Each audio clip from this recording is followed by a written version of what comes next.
The Honourable Member Phil Twyford. Thank you, Mr Chairman.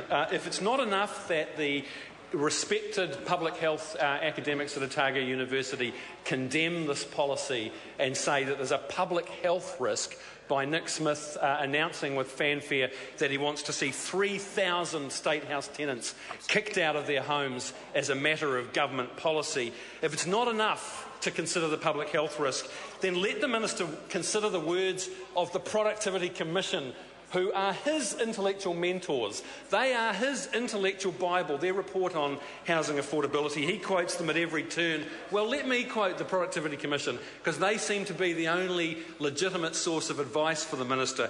And the Productivity Commission advise against, in their report on affordable housing, the Productivity Commission, Mr Smith, Dr Smith, they advise against reviewable tenancies. They don't believe that it's good policy, and they believe that the approach of reviewable tenancies is not in harmony with the desire of communities for stability and continuity. They do not think that it's a good idea. I also point the Minister to the report that he claims to be the sort of genesis, the inspiration of his social housing policy, and I'm talking about the Housing Shareholders Advisory Group and their report, Home and Housed: A Vision for Social Housing. That report explicitly recommends against reviewable tenancies.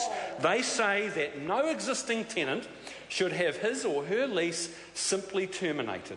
While it would in theory be possible for Housing New Zealand to reassess all sitting tenants at the time of their annual rent review and give tenants adequate notice, we do not support this notion. So the two most credible intellectual sources of policymakers who the Minister says have inspired his policy on Housing New Zealand explicitly counsel against reviewable tenancies. No, the Minister's shaking his head. He's right. Apparently everybody else is wrong.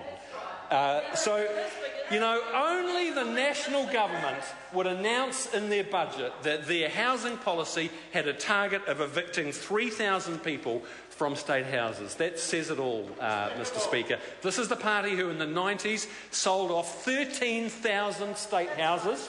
They brought in market rentals that caused thousands and thousands of New Zealanders to crash into extreme poverty. And did no maintenance on state house properties.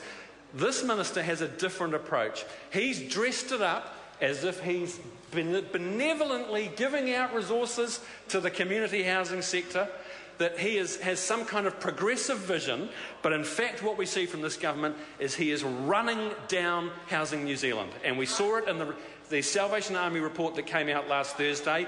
When this government came to office, they hiked the dividends that they demand from Housing New Zealand, and they drastically cut the annual capital contributions that the Crown makes. And during the duration of the last Labour government stewardship of Housing New Zealand, they gave a net financial contribution to Housing New Zealand of close to $500 million.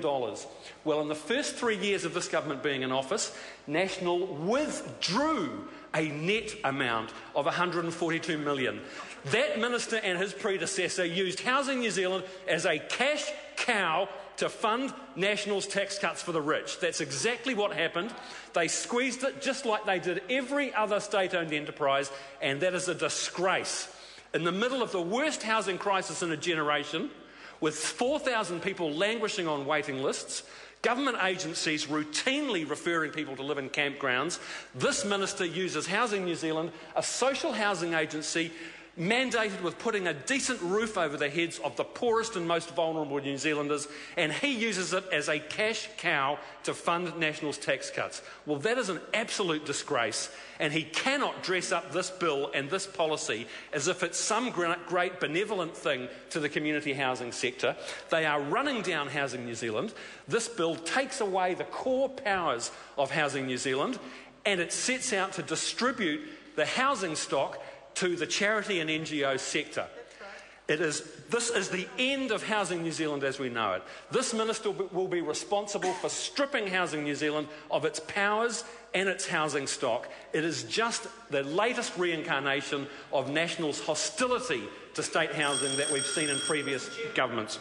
I call the honourable member Christopher Hipkins. Thank you very much, Mr Chairman. Mr Chairman, I was in my office as this debate began and I heard Nick Smith, the Minister, and the Chair